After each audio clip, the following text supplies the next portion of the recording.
Academics, professionals, disability and social rights advocates attended a roundtable discussion in Toronto earlier this week to learn more about Canada's immigration policy and the case involving Felipe Montoya and his family. Felipe, a professor of environmental studies at York University, moved to Canada from Costa Rica almost 4 years ago. In March, the Montoyas learned that they had been deemed inadmissible for permanent residency because 13-year-old Nico has Down syndrome. In its ruling, Citizenship and Immigration Canada stated Nico could potentially cause excessive demand on social services in Canada. Panelists for the roundtable discussion included Felipe, John Ray from the Council of Canadians with Disabilities, the Canadian Association for Community Living's Michael Bach, and immigration lawyer Hadait Nazami. I had been forewarned before even accepting the job at York University, and I was told that the fact that my son had Down syndrome could be a stumbling block to getting permanent residency. And when I heard that, I just couldn't believe it. I was appalled, and I really couldn't believe that still existed. In my country, it does not exist. I mean, there's no discrimination for people with disabilities, and we're not a powerful first world country. We do have socialized medicine and socialized services, and so like Canada, the taxpayers invest in that, but we're signatories to human rights conventions just like Canada is. This is a case in which the Charter of of Rights and Freedoms has these noble principles that Canadians espouse, and that's a great thing. But then you have this law, Section 38(1)(c) of the Immigration and Refugee Protection Act, that is in contradiction with the Charter. And so we think that this is a law that needs to be tweaked so that it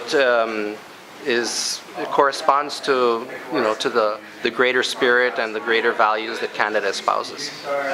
People with disabilities have been systematically excluded as a result of this provision in the Immigration and Refugee Protection Act. And the message it says, not only to people who are trying to immigrate to Canada, is that you're going to be a burden on us. You're going to be a cost to us. Therefore, that's going to be a reason to exclude you.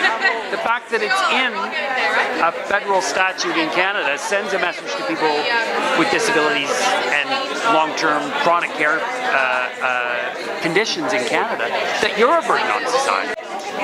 It's going to be a process of law reform in this country. That provision is really a legacy of a colonial and a racist history and an ableist set of assumptions that has been embedded in law. And that's why we think it's time, as the Prime Minister said last year, it's 2015, well, it's 2016, it's time to shed ourselves of that legacy. And that's what we're going to be looking to do. That's going to take some effort. It's going to take some public education. It's going to take political education. But we think there are actually some opportunities now to raise the profile of this issue. Not only in terms of Canada's reporting on Canada to the UN, but also this government is committed to creating a National Accessibility Act and a 2-year process announced in the recent budget to look at access issues in Canadian society for people with disabilities. We're going to make this for us is a central issue of access, and we're going to make this a key piece in the discussions that go on in the next couple of years on an Accessibility Act. We also immigrated to Canada, and even if we didn't face that with our particular case, that doesn't mean that we couldn't have been them at some point. So I think and if I ever run into difficulties, I would love that other families will support me.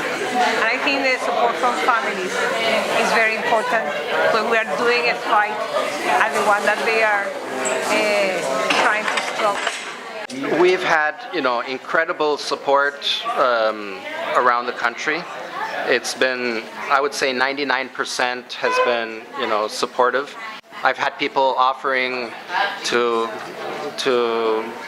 pay for anything that Nico might need. I have people offering to come to our house and make us soup. So I mean, those sweet gestures of people that they want to help somehow. But I think the most important thing that they've done, and this is what I've suggested that they do, is to write their MPs and express their how they think that this Section 38(1)(c) of the Immigration Refugee Protection Act is in contradiction with the Charter and should be looked at again.